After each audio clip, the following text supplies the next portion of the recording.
Class 12 chapter number first electric charge and field. देखो आराम से पढ़ेंगे, हर चीजें क्लियर करेंगे और इस लेक्चर के बाद में आप नीट के पीवाईक्यू हो या नीट के या जेईई के क्वेश्चन हो और या एनसीईआरटी की एक्सरसाइज सब कर सकते हैं आप। ठीक है, कंडीशन ये है आपको आराम से पढ़ना है, एक एक करके इजी तरीके से स्टार्ट करते हैं। देखो सबसे पहले हम बात करते हैं इलेक्ट्रोस्टैटिक्स, है ना। इलेक्ट्रोस्टैटिक्स क्या होता है? जब भी हमारा इलेक्ट्रिक चार्ज जो चार्ज होता है क्या होता है? Charge on rest. ठीक है, जब चार्ज रेस्ट पर होगा वो किसके अंदर होता है? इलेक्ट्रोस्टैटिक्स के अंदर होता है। एक एक छोटी छोटी चीजें हम क्लियर करते चलेंगे। ठीक है, अब इलेक्ट्रोस्टैटिक्स तो हमारे पूरे चैप्टर का नाम है। तो जब हम चार्ज की बात करेंगे तो चार्ज कहां पर होना चाहिए? चार्ज हमारा रेस्ट के ऊपर होना चाहिए। सेकंड चीज, अब बात आती है इलेक्ट्रिक चार्ज क्या होता है। ठीक है, इलेक्ट्रिक चार्ज क्या होता है? इलेक्ट्रिक चार्ज एक प्रॉपर्टी होती है, ठीक है, जिसके अंदर अब चार्ज की हम बात कर लेते हैं। देखो चार्ज हमने बेसिकली कहां कहां देखा होगा,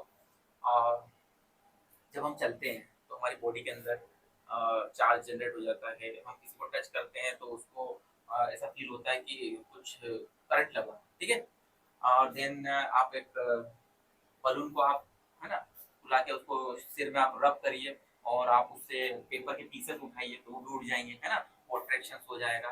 ठीक है, इसके अलावा एक चेयर को आप खींचिए, उसके अंदर कहते हैं ना प्लास्टिक की चेयर को आप खींच रहे हो या उसके ऊपर कुछ कपड़े से कुछ कर रहे हो या उसको डस्टिंग कर रहे हो तो उसमें क्या होता है? चार्ज जनरेट हो जाता है। उसी चार्ज की कहानी हम यहाँ आगे पढ़ लेंगे, है ना। हमारे सब्जेक्ट में इलेक्ट्रिक चार्ज, तो इलेक्ट्रिक चार्ज क्या होती है? Electric charge property of a body due to which it can exert electrostatic force, है ना। अब वो इलेक्ट्रोस्टैटिक फोर्स क्या होता है? इलेक्ट्रोस्टैटिक फोर्स का मतलब होता है या तो अट्रैक्शन या रिपल्शन, या तो अट्रैक्शन होगा या रिपल्शन होगा वो अदर बॉडी के ऊपर। अट्रैक्शन कब होता है? जब कोई ऑब्जेक्ट पॉजिटिव या नेगेटिव होगा, है ना, तो दो फोर्स के बीच में क्या होगा? अट्रैक्शन हो जाएगा।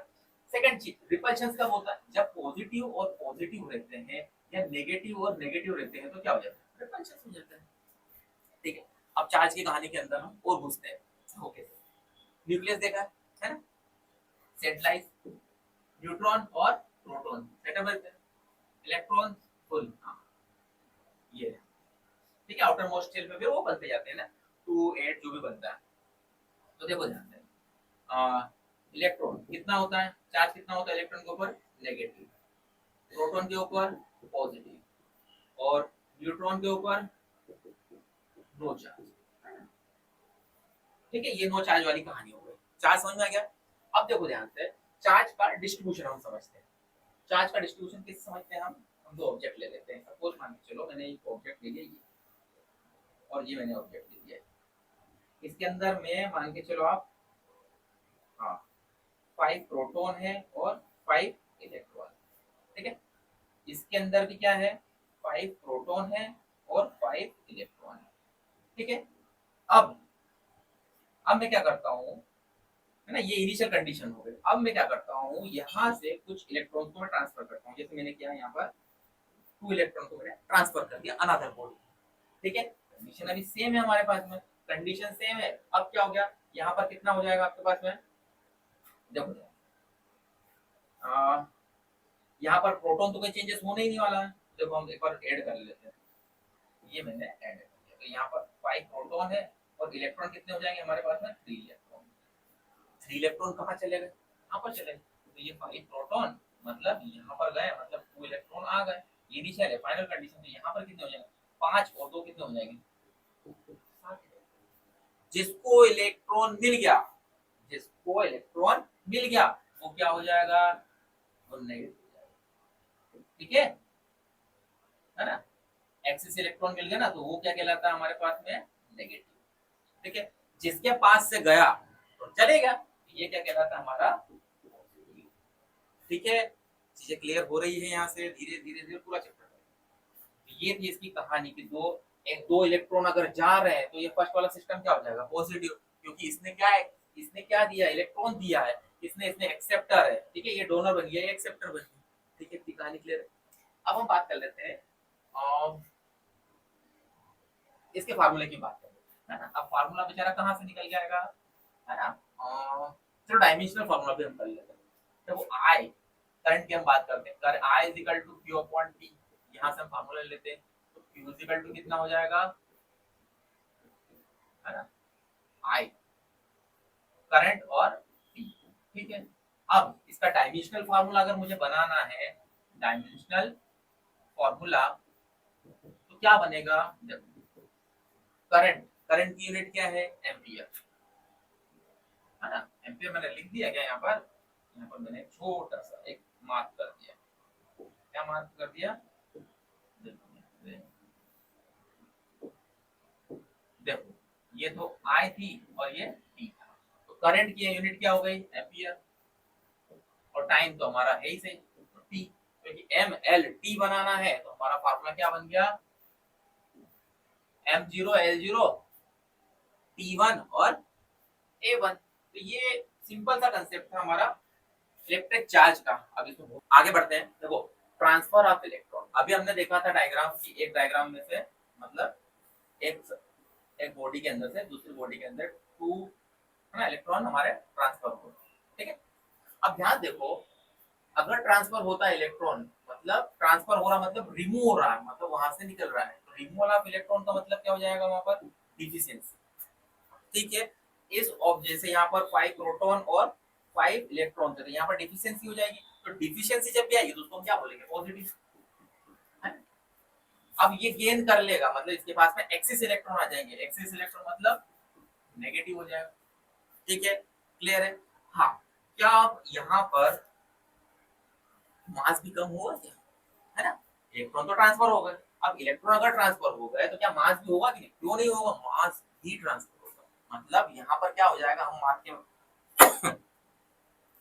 यहाँ पर मास क्या होगा, यहाँ पर मास इंक्रीज हो जाएगा, और यहाँ पर मास क्या हो जाएगा हमारे पास में, डिक्रीज और इंक्रीज, ठीक है। यहाँ पर जहां पर से इलेक्ट्रॉन जा रहे हैं वहां पर क्या हो जाएगा, डिक्रीजिंग, और जहां पर वो एक्सेप्ट हो रहा है मतलब गेन हो रहा है वहां पर क्या हो जाएगा, इंक्रीजिंग। अच्छा, मास की हम वैल्यू लिख लेते हैं, है ना, मास ऑफ प्रोटॉन कितना हो जाता है, ये मास ऑफ प्रोटॉन कितना है, 1.673 into 10 to the power minus 27 kg, ठीक है। मास ऑफ इलेक्ट्रॉन कितना हो जाएगा, मास ऑफ इलेक्ट्रॉन की हम बात करेंगे 9.9 into 10 to the power minus 31 kg, और न्यूट्रॉन पर कितना हो जाएगा 1.675 into 10 to the power minus 27 kg, ठीक है, ठीक है, क्लियर है। अब चार्ज की बात कर लेते हैं, चार्ज ये लिख देते हैं, है ना, चार्ज के अंदर देखते हैं, है ना, चार्ज में प्रोटॉन के ऊपर देख लेते हैं 1.6 into 10 to the power minus 19 coulomb हो जाएगा, इलेक्ट्रॉन के ऊपर -1.6 into 10 to the power minus 19 coulomb हो जाएगा, न्यूट्रॉन पर तो कुछ होता ही नहीं, ठीक है। तो इतनी सी कंडीशन से हमारी इसकी ट्रांसफर ऑफ इलेक्ट्रॉन, पर ट्रांसफर ऑफ इलेक्ट्रॉन में ये देखना है रिमूवल या गेन, रिमूवल या गेन, ठीक है, कहां पर पॉजिटिव लगेगा कहां पर नेगेटिव लगेगा। आगे है मेथड ऑफ चार्जिंग, ठीक है। मेथड ऑफ चार्जिंग बेसिकली 3 प्रकार से होती है, एक तो फ्रैक्शन, ठीक है, और कंडक्शन और इंडक्शन बाय रबिंग, ठीक है। फ्रैक्शंस में क्या होता है, फ्रैक्शंस में आपने दो ऑब्जेक्ट लिए, ठीक है, उनको आपने आपस में रब कर दिया, है ना, तो आपने बलून ले लिए, ठीक है, उनको आपने रब कर दिया, तो इसमें क्या होता है, जब भी हम दो ऑब्जेक्ट को रब करते हैं तो जो चार्जेस होते हैं बराबर हो जाते हैं, ठीक है, पॉजिटिव नेगेटिव दोनों बराबर हो जाते हैं, मतलब इसके अंदर क्या हो, फ्रैक्शंस के अंदर इक्वल चार्ज और इक्वल बराबर मतलब इक्वली ट्रांसफर हो जाएंगे, ठीक है। दूसरा होता है चार्जिंग बाय कंडक्शंस, तो वो कंडक्शंस का मतलब क्या होता है, बाय टचिंग, बाय टचिंग मतलब ये दो ऑब्जेक्ट है, दोनों को एक वायर से कनेक्ट कर दिया, ठीक है, इसमें भी इक्वल एंड अपोजिट चार्ज हो जाएगा, बट मे भी बराबर हो सकते हैं, ठीक है। हमें केवल कुछ नहीं करना है, कनेक्ट करना है, कनेक्ट कर देंगे हो जाएगा, क्यों नहीं होगा, वायर तो लगा है ना बीच में। लास्ट वाला है इंडक्शन, देखो इंडक्शन में क्या होता है, टच नहीं करते हम, विदाउट टचिंग की हम बात करते हैं, विदाउट टचिंग है तो फिर तो प्रॉब्लम आना क्रिएट हो जाएगी, विदाउट टचिंग में कैसे ट्रांसफर होगा, वाईफाई तो ये नहीं है, ठीक है, वाईफाई नहीं है, देखो क्या करेंगे, सबसे पहले हमने क्या किया, एक स्फेरिकल पॉजिटिव ले लिया हमने, मेटल ले लिया, स्फीयर ले लिया हमने, जिसको हमने, जिसके पास में हम एक नेगेटिव एक रोड लाए, नेगेटिव रोड को हम लाए, इसके पास में टच नहीं किया, टच नहीं किया, नेगेटिव को लाए तो नेगेटिव और पॉजिटिव क्या हो जाएंगे, दोनों आपस में अट्रैक्ट होना शुरू हो जाएंगे, तो इसके जो पॉजिटिव रहेंगे वो इधर आएंगे, ये तो नेगेटिव है इसे, और ये नेगेटिव इधर आ जाएंगे। अब हमें क्या करना है, इंडक्शन करना विदाउट टचिंग, तो हमने क्या किया, नेगेटिव को तो वही रहने दिया, अब इसी वायर को यहाँ पर हमने एक वायर कनेक्ट कर दिया जिसको हम बोलते हैं अर्थिंग। क्या कर दिया हमने? अर्थिंग ग्राउंडिंग, है ना, अर्थिंग ग्राउंडिंग कर दिया हमने। अब ये अर्थिंग ग्राउंड करने से क्या हो गया, यहाँ से यहाँ तक कंप्लीट हो गया, अर्थिंग ग्राउंड कर दिया हमने। अब क्या हो जाएगा, अब ये रोड निकाल ली, ये रोड निकाल दी तो क्या हो जाएगा, रोड पे हटा दिया हमने, तो इसके अंदर नेगेटिव कहाँ चले आएंगे, ग्राउंडिंग हो जाएंगे। तो इस मेटल स्फीयर में क्या बचा, केवल और केवल पॉजिटिव चार्ज। ठीक है, क्लियर है।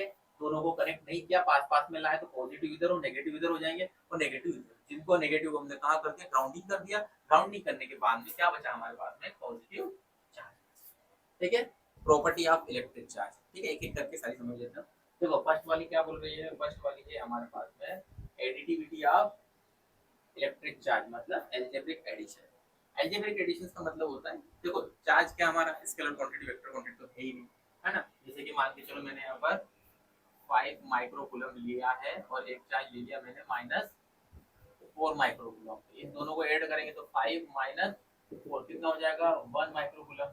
मतलब ये एल्जेब्रिक एडिशन है, इसमें आप केवल जो साइन दे रखा उसके आधार पर इसको आगे बढ़ाना है। अब सेकंड क्या दे रखी है, कंजर्वेशन ऑफ, कंजर्व रहती है। देखो कंजर्व कैसे रहती है, जैसे दो ऑब्जेक्ट है ना, दोनों के बीच में जो चार्ज है वो 1 माइक्रोकूलम है। ठीक है, अब ये दोनों ट्रांसफर हो रहे हैं या आप इनमें इलेक्ट्रॉन ट्रांसफर कर रहे हो, है ना, तो जो इनका लास्ट में जो चार्ज बनेगा, है ना, लास्ट में जो चार्ज बनेगा वो भी कितना बनेगा, 1 माइक्रोकूलम ही बनेगा, है ना। तो जो चार्ज होता है वो कंजर्व हो जाता है ना, ऐसा नहीं कि यहाँ पर 1 है तो वहाँ पर 10 आ जाएगा, 10 आ ही नहीं सकता। कंजर्वेशन ऑफ चार्ज मतलब पूरा का पूरा चार्ज कंजर्व रहेगा। ठीक है, क्वांटाइजेशन ऑफ चार्ज को हम देखते हैं। ठीक है, charge can not exist without mass, यहाँ पर मास नहीं होगा वहाँ एग्जिट होगा ही नहीं, होगा ही नहीं ना, मास नहीं मतलब क्या है, कुछ नहीं वहाँ पर, चार्ज कैन नॉट एग्जिट हो ही नहीं सकता। तब क्या दे रखा है, charge is an invariant property. देखो इनवेरिएंट प्रॉपर्टी का मतलब ये होता है कि चार्ज को आप रेस्ट पर रखो या आप उसको मोशन पे रखो। ठीक है, जैसे यहाँ पर 2 माइक्रोकूलम चार्ज, अब इसी चार्ज को आपने क्या कर दिया, मोशन कर दिया है या वेलोसिटी बना दी, तो यहाँ पर भी कितना हो जाएगा, यहाँ आपका जो चार्ज 2 माइक्रोकूलम ही होगा ना, चेंज थोड़ी होगा। चेंज कहाँ से हो जाएगा, क्योंकि ये क्या है, एक इनवेरिएंट प्रॉपर्टी, आप या तो रेस्ट में रखो या मोशन में रखो, है ना, उसमें बॉडी आपकी जो स्टेट है, स्टेट से कोई फर्क नहीं पड़ता है। ठीक है, चलिए लास्ट वाली प्रॉपर्टी हम देख लेते हैं, क्वांटाइजेशन ऑफ चार्ज। देखो क्वांटाइजेशन ऑफ चार्ज का मतलब क्या होता है, सिंपल भाषा में अगर हम समझें तो जो भी चार्ज होता है, जितना भी चार्ज ट्रांसफर होता है वो फुल्ली चार्ज होगा। जैसे सपोज मान के चलो आप 1 माइक्रोकूलम, 2 माइक्रोकूलम या 3 माइक्रोकूलम जो भी हो सकता है, आप एक सा बोल सकते हैं कि 1.5, 2.5 या 3.2, ऐसे चार्ज आपका ट्रांसफर नहीं होगा। क्यों नहीं होता, क्योंकि ये इंटीजर मल्टीप्लाई होता है। देखो क्या देगा, integer multiply of charge percent them, जो भी चार्ज होगा वो इंटीजर मल्टीप्लाई वाला ही होगा। The system will be charge will be, तो देखो चार्ज का फॉर्मूला क्या होता है, Q is equal to Ne, तो यहाँ पर हम साइन लगा लेते हैं, Q is equal to Ne मतलब प्लस माइनस, N क्या है ना, E क्या है, इलेक्ट्रॉन्स है। ठीक है, और N क्या है, नंबर्स ऑफ इंटीजर। अब देखो Q is equal two plus minus Ne। ठीक है, अगर यहाँ पर मैं इसकी बात कर रहा हूँ क्वांटाइजेशन की, क्वांटाइजेशन में तो क्लियर हो गया कि हमारे पास जितना भी चार्ज होगा वो पार्ट्स में नहीं होगा, जितना भी चार्ज होगा वो फुल्ली ही ट्रांसफर होगा। अब ध्यान देखो, यहाँ चार्ज तो फुल्ली ट्रांसफर हो गया, बट अगर मास की हम बात करेंगे, मास की बात करेंगे तो मास क्या होता है, मास आपका इंटीजर मल्टीप्लाई में हो सकता है क्या, या आपका मास पॉइंट में हो सकता है क्या, हाँ हो सकता है। मास आपका कैसे भी आप इस्तेमाल करो ना, मास ही पॉइंट में ले लो आप, 1.2, 1.3 कैसे भी ले सकते हैं, पर चार्ज में क्या होगा, आपका फुल्ली चार्ज ही ट्रांसफर होगा। अब ध्यान देखो ये प्लस माइनस क्यों लगाया, प्लस माइनस इसलिए लगाया, अगर चार्ज हमारे पास इलेक्ट्रॉन आता है तो नेगेटिव चार्ज, और इलेक्ट्रॉन जाता है तो पॉजिटिव चार्ज, इसलिए हमने यहाँ पर प्लस माइनस एनी इस्तेमाल करा है। ठीक है, एक छोटा सा न्यूमेरिकल देख लेते हैं, how many electrons are there in 1 coulomb charge.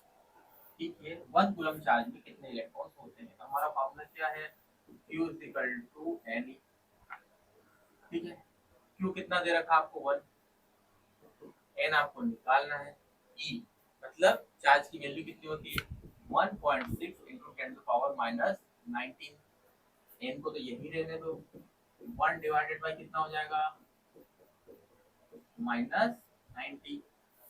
अब या तो पॉइंट हटा दो, या पॉइंट हटाओगे तो एक कम हो जाएगा जैसे 0, है ना, तो ये n इज इक्वल टू कितना हो जाएगा, और 1 डिवाइडेड बाय 16 मतलब 6.25, है ना, 6 और पॉइंट लगा दो, और कितने 2 2 and 5, 6.25 into 10 power 18 electron.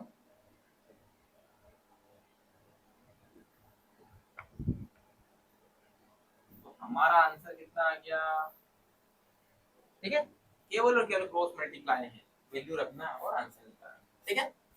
Finally इस चैप्टर का मेन टॉपिक आ चुका है, ठीक है। अभी तक तो हम छोटे छोटे टॉपिक्स पढ़ रहे थे, अब बात करते हैं कूलम्ब्स को। देखो कूलम्ब्स तो क्या होता है, जो भी फोर्स होता है, इलेक्ट्रोस्टैटिक फोर्स होता है, इलेक्ट्रोस्टैटिक डायग्राम की बात करते हैं।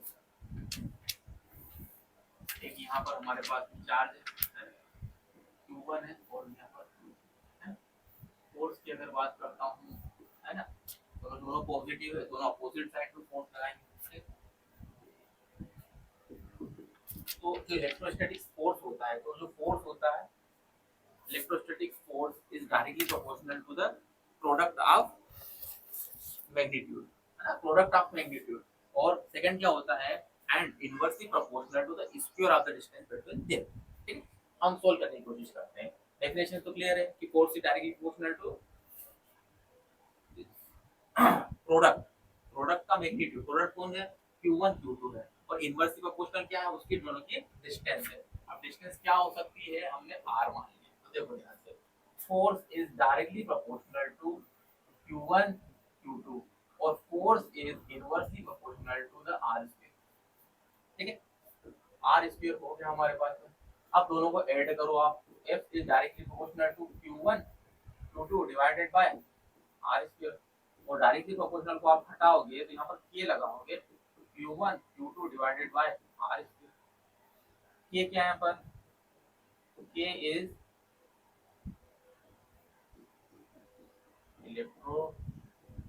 इलेक्ट्रोस्टैटिक फोर्स कांस्टेंट, ठीक है। अब इसकी यूनिट क्या हो जाएगी, फोर्स की यूनिट तो हमारी न्यूटन है, ठीक है। अगर मुझे यहाँ पर, अच्छा, फोर्स k की वैल्यू क्या होती है, k is equal to 1/4 pi epsilon naught, ठीक है। और वैल्यू क्या होती है इसकी, 9 into 10 to power 9। अभी यूनिट की हम बात कर लेते हैं। अब ये तो हमारे पास आ गया बेचारा, k की यूनिट की हम बात कर लेते हैं। देखो फोर्स के तो यूनिट हो गए, अब यहाँ से हम k की निकालते हैं, कैसे निकालेंगे, देखो k को हम यहीं रहने देते हैं, है ना, तो ये देखो f और r इधर चले जाएंगे, और नीचे Q1 और Q2, k की यूनिट क्या निकल के आएगी, फोर्स की न्यूटन, r में मीटर स्क्वायर, और Q1 Q2 मतलब चार्ज की यूनिट क्या है, कूलम, ये c, ठीक है, ये k की यूनिट आ गई। अब और क्या क्या बच रहा है इसके अंदर में, डाइलेक्ट्रिक, अच्छा डाइलेक्ट्रिक एप्सिलॉन नॉट, है ना, एप्सिलॉन नॉट की वैल्यू कितनी होती है, ये होता है, सॉरी डाइलेक्ट्रिक नहीं होता है, इलेक्ट्रोस्टैटिक कांस्टेंट, मतलब यहाँ पर हम परमिटिविटी ऑफ फ्री स्पेस की बात कर रहे हैं। किसकी बात कर रहे हैं, परमिटिविटी ऑफ,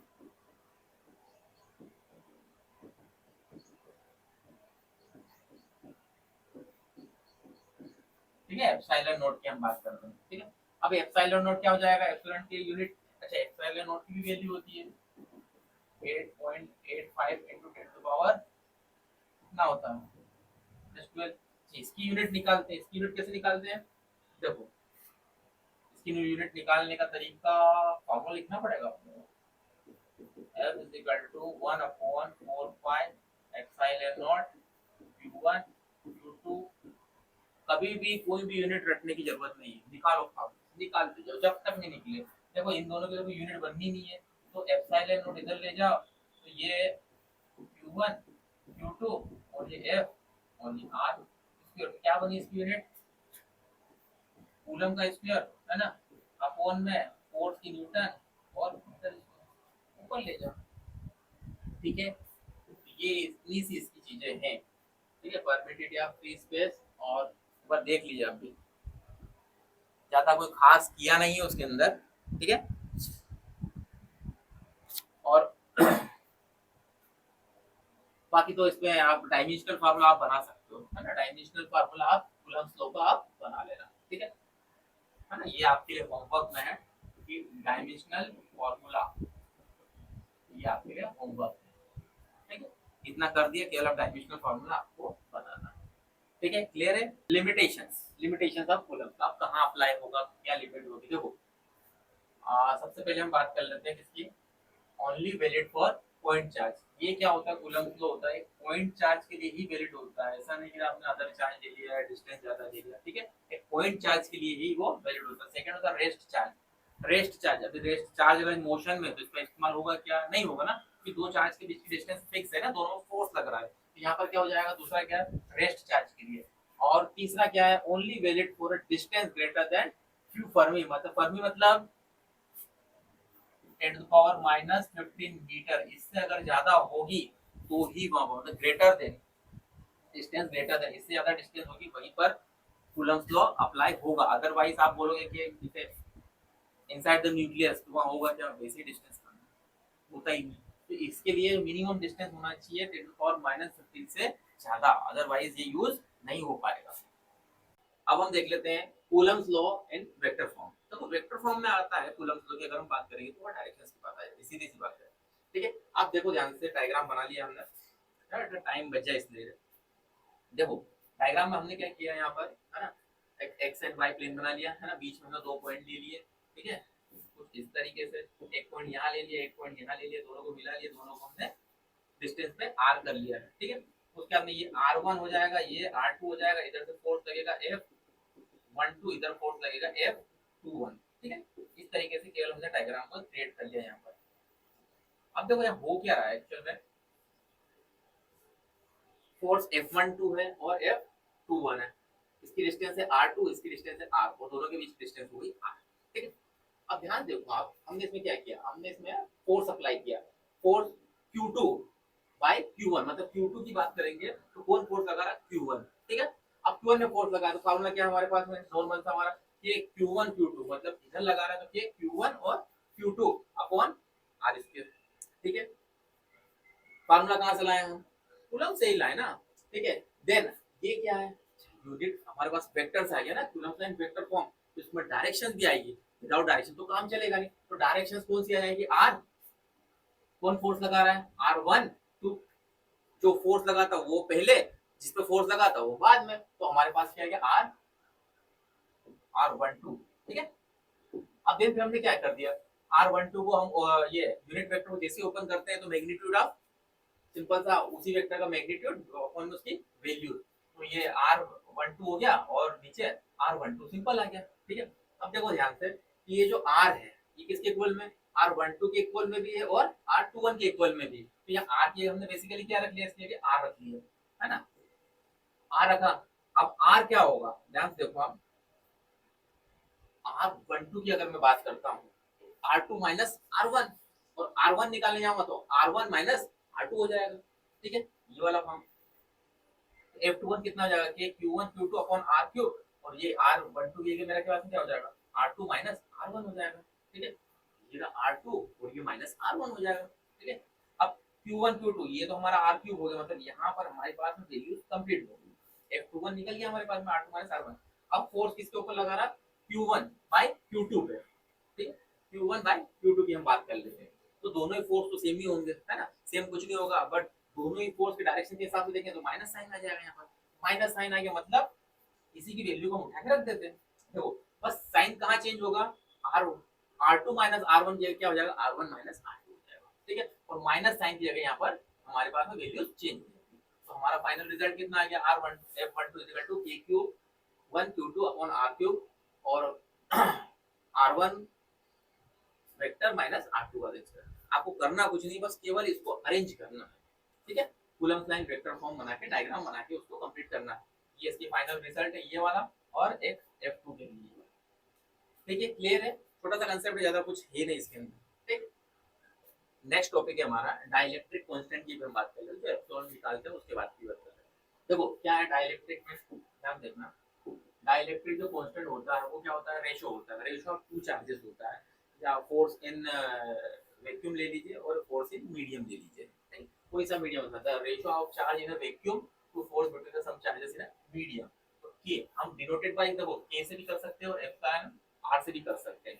ध्यान देखो फोर्स अगर मैं बात करता हूँ किसकी बात करता हूँ, फोर्स की इन मीडियम की, इन एयर की बात कर लेते हैं, तो फॉर्मूला क्या होता है 1/4 पाई एप्सिलॉन नॉट और, है ना, Q1 Q2 upon R square, है ना।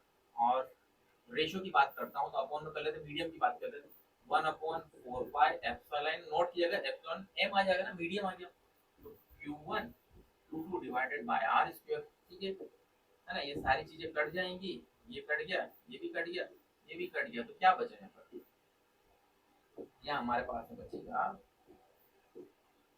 K इज इक्वल टू, है ना, M ऊपर चले जाएगा और एप्सिलॉन नॉट, ये हमारे पास फार्मूला, ठीक है।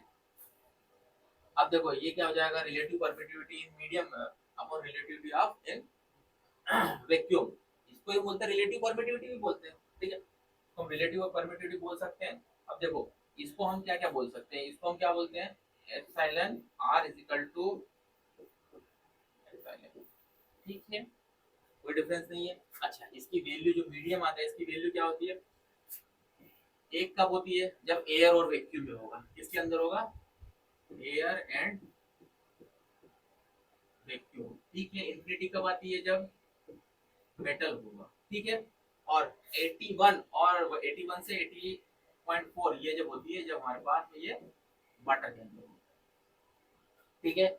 इतना सा है केवल डाइलेक्ट्रिक कांस्टेंट, डाइलेक्ट्रिक कांस्टेंट में इसके अलावा कुछ करना नहीं है, ठीक है, सिंपल सा है बस। ये देखो ये चीजें कहाँ इस्तेमाल होंगी, ये न्यूमेरिकल्स में इस्तेमाल होगी, जहां जहां न्यूमेरिकल्स में वैल्यूज रहेगी वहां पर मैं पुट अप करना है बस, ठीक है।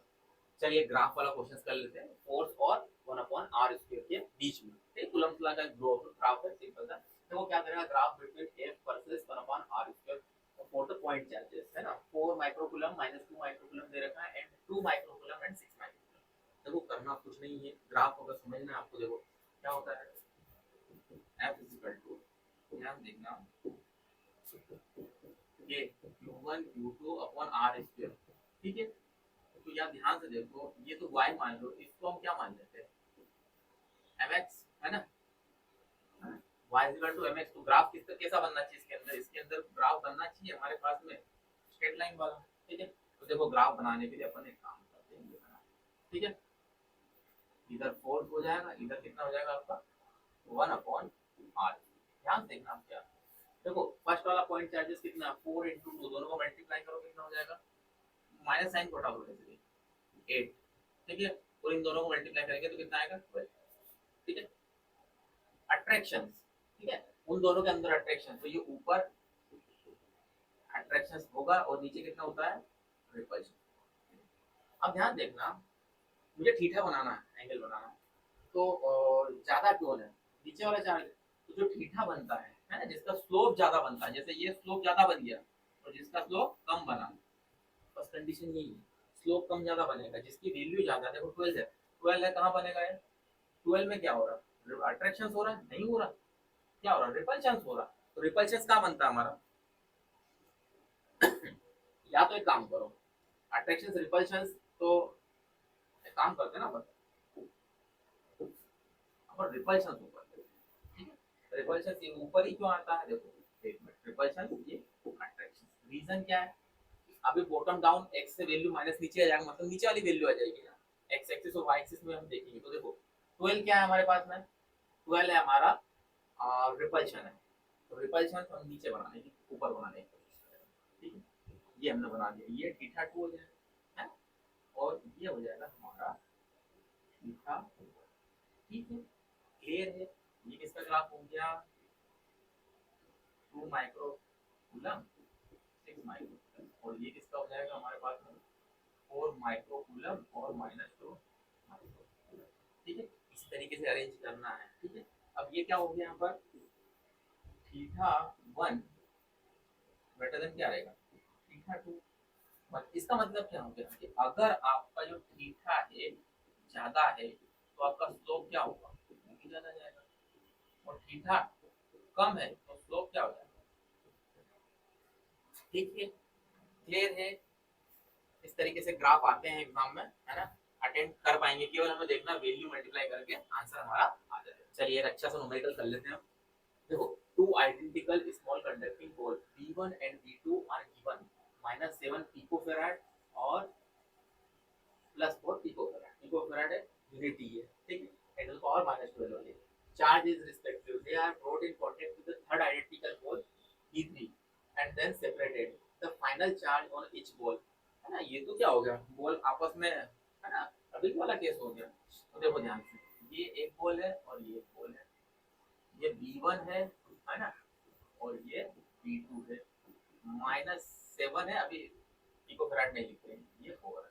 अब क्या हो गया, ये सब इससे कांटेक्ट हो गए ना, V1 V2, इसको X नाम दे दो, कुछ नाम नहीं इसका, है ना। अब और टोटल कितना है, final the each ball is -2। तो देखो ध्यान से क्या होगा, हमें क्या करना है, सारे चार्ज को हमें क्या ऐड करना, -7 +3 है ना, +4 +x इक्वल टू कितना दे रखा है, टोटल चार्ज कितना दे रखा है, -2। ठीक है, अब ये कितना हो जाएगा, अगर इसको हम इस हिसाब से करते हैं कि माइनस हो गया प्लस हो गया, इन सबको भी ऐड अगर हम करते हैं तो आंसर हमारा कितना आना चाहिए। अगर हम सेपरेट, देखो दो चीजें होती हैं यहाँ पर, कंजर्वेशन होता है और तीनों का चार्ज होता है। अगर कंजर्वेशन की बात करो तो टोटल कितने चार्ज यहाँ पर, 3 चार्ज है, तो डिवाइडेड बाय कितना हो जाएगा हमारे पास में 3। ठीक है, Q1 Q2 Q3 divided by 3। तो देखो ये एज इट इज यही रहने देते हैं, 4 + x इक्वल टू कितना हो जाएगा, -6, और ये कितना हो जाएगा, -3 + x इक्वल टू -6, और x इक्वल टू -6 + 3, तो x इक्वल टू कितना हो जाएगा आपका -3। यूनिट क्या है, पिको फैराड नहीं, सॉरी कूलम। ठीक है, पिको। तो छोटा सा न्यूमेरिकल है ना, कुछ नहीं है, बस वैल्यू उठा के पुट अप करना है। ठीक, बहुत ही अच्छा क्वेश्चन है ये, ध्यान से देखना। 2 पॉइंट चार्जेस दे रखे A and B having a charge +Q and -Q respectively are placed at a certain distance apart and force acting between them F। ठीक है, और दे रखा if 25% charge of A transferred to B then the force between the charge become।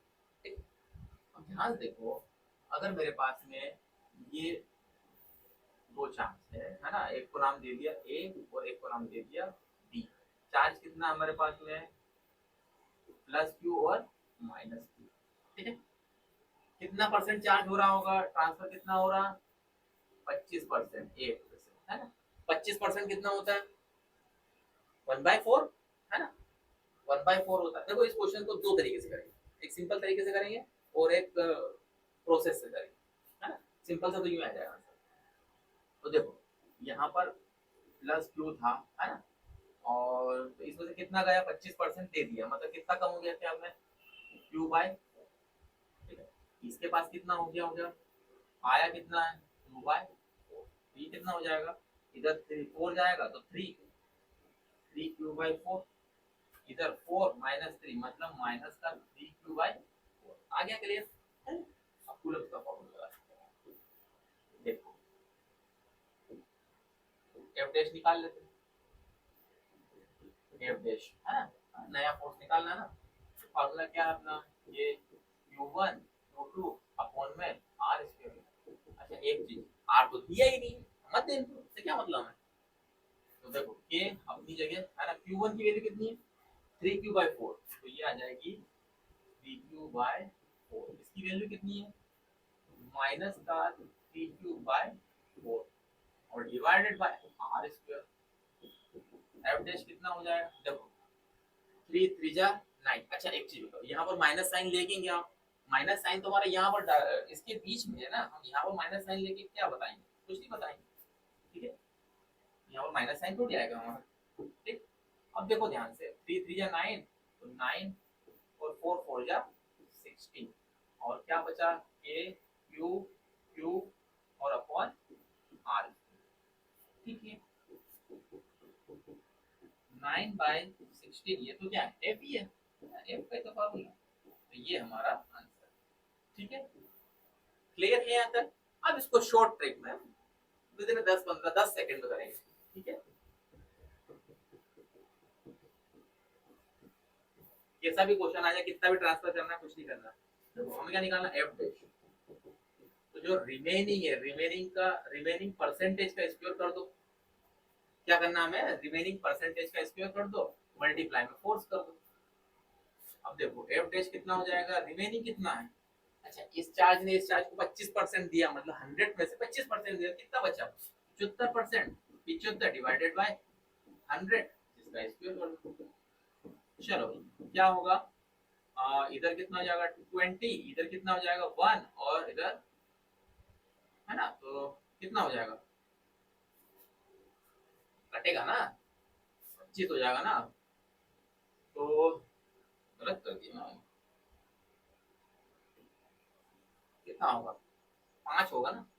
अब 2 से वापस 5 से काट दो, तो इधर कितना जाएगा हमारे पास में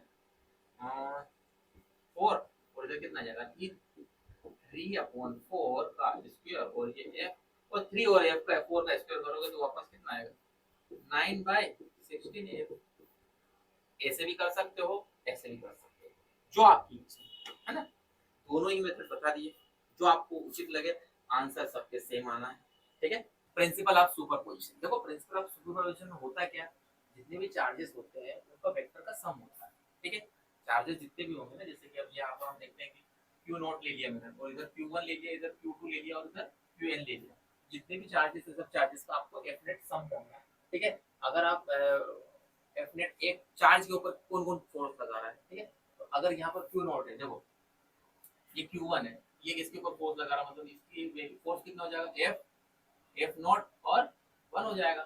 ठीक है, और या Q2 लगा रहा मतलब एफ नॉट 2 हो जाएगा, जो लगा रहा वो 5 में आ जाएगा। ठीक है, एफ एन लगा रहा एफ नॉट एन हो जाएगा।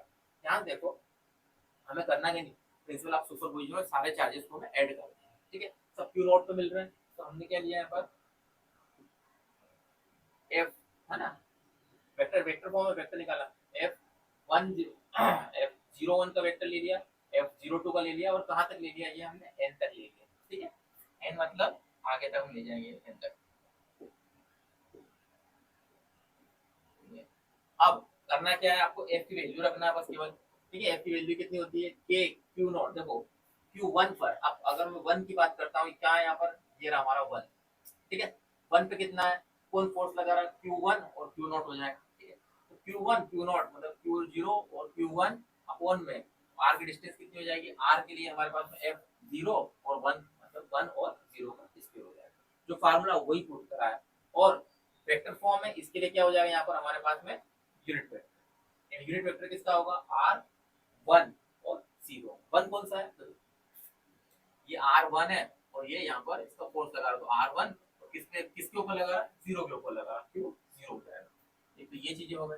ठीक है, सेम वैसे वैसे आगे बढ़ाना, रिपीटेड करना है। अब यहाँ पर K2 है, मतलब 2 के लिए मुझे क्या लेना है, Q नॉट है और 2 यहाँ पर है, तो मतलब कितना हो जाएगा, Q नॉट और 2 हो जाएगा, और डिस्टेंस में क्या हो जाएगा, R2 नॉट का स्क्वायर हो जाएगा। ठीक है, और यहाँ पर यूनिट वेक्टर में R2 और नॉट हो जाएगा। ऐसे ही करके n तक ले जाना है ना। अब एक n पॉइंट दिया हमने, n ये वाला हमारा है ना, n के लिए क्या हो जाएगा, k q नॉट और qn और r n नॉट और उसका स्क्वायर। ठीक है, यूनिट वेक्टर लगा के उसको छोड़ देंगे।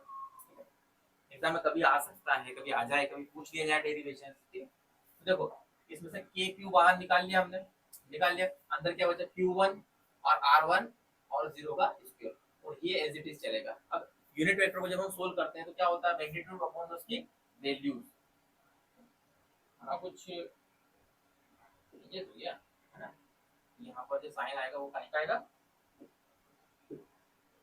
उसकी वैल्यू, यहाँ पर Q2 बचा R2 नॉट और उसकी स्क्वायर, और यहाँ पर कितना हो जाएगा R2 नॉट और R2 नॉट का मैग्नीट्यूड। ठीक है, वैसे n तक हम लेकर चले गए, n तक निकालने के बाद देखो ये क्या बन जाएगा, इसकी जगह मैं क्या रख सकता हूँ, ये दोनों मिलकर कितना हो जाएगा, आर क्यूब हो जाएगा, यहाँ पर आर क्यूब हो जाएगा, आर क्यूब, और यहाँ पर आर एन का क्यूब हो जाएगा, R1 नॉट हो जाएगा। ठीक है, अब देखो एफ नॉट मतलब हमारा जो टोटल फोर्स, नेट फोर्स कितना हो जाएगा, के क्यू नॉट, और यहाँ पर सारी चीजें रेंडमली सीक्वेंस बाय बाइनोमियल वाली ना, जो चलती रहती खत्म नहीं होती, एन तक जा रही है, तो हम क्या करेंगे, समेशन लगा देते, कहाँ से स्टार्ट हो रहा, देखो आई कहाँ से स्टार्ट हो रहा, 1 से लेकर n तक, तो i is equal to 1 to n, ये हमारी लिमिट हो जाएगी। और यहाँ पर q1 है, 2 है, 3 है, qi r अपॉन में ri का क्यूब लगा देंगे, और ये r1 और 0 का वेक्टर्स। एग्जाम में आए तो अच्छी बात है, मतलब कभी कभी हो सकता है पूछ लिया जाए, प्रिंसिपल ऑफ सुपरपोजिशन। तो जस्ट ये एक इसका डेरिवेशन मान लीजिए, डेरिवेशन क्या है, सारे चार्ज को हम क्या कर रहे हैं, एडी कर रहे हैं, ठीक है। अब एक न्यूमेरिकल देख लेते हैं हम इसका, देखो क्या दे रखा है, find net force on 1 microcoulomb. अब देखो 1 माइक्रोकूलम यहाँ दे रखा है, इसके ऊपर मुझे नेट फोर्स लगाना। देखो ये Q3 है, ये Q2 है, Q3 और Q2, Q3 और Q2, अगर मैं Q2 की बात करता हूँ, ये Q2, ये कितना फोर्स लगाएगा, है ना, यहाँ से देखना फोर्स की डायरेक्शन, ये ऐसे फोर्स लगाएगा, ये कौन सा हो जाएगा F2, और ये Q3 कहाँ फोर्स लगाएगा, ऐसे फोर्स लगाएगा F3, ठीक है। अब ध्यान देखो, एक एक फोर्स निकाल लेते हैं, है ना, और सॉल्व कर लेते हैं। अब पहले F2 की F3 की बात कर लेते हैं, F3 है ना, के Q1 Q2, है ना, फार्मूला क्या है आपका, के Q1 Q2 divided by R square. ध्यान से देखो के की वैल्यू कितनी हो जाएगी, 9 into 10 to power 9, है ना। Q1 कितना आपका, देखो Q1 का ये रहा, Q1 तो 1 है, 1 into माइक्रोकूलम दे रखा 10 to power -6 मल्टीप्लाई, और यहाँ पर तो 1 है, यहाँ पर कितना है 2 है ना, तो ये 3 निकाल रहे थे, यहाँ पे 2 ही है, कितना आ जाएगा 2 into 10 to power -6, और डिवाइडेड बाय आर स्क्वायर, मतलब डिस्टेंस कितनी है यहाँ पर, केवल और केवल 1 सेंटीमीटर, 1 सेंटीमीटर को हम चेंज करेंगे मीटर के अंदर, तो 1 into 10 to the power -2 का स्क्वायर, ठीक है। देखो तो वापस एक बार हम लिख लेते हैं, है ना, लिखने से मेरे को थोड़ा बहुत हम सोल्व करने की कोशिश कर लेते हैं। देखो थोड़ा बहुत तो सोल्व ही हो जाएगा यहीं से,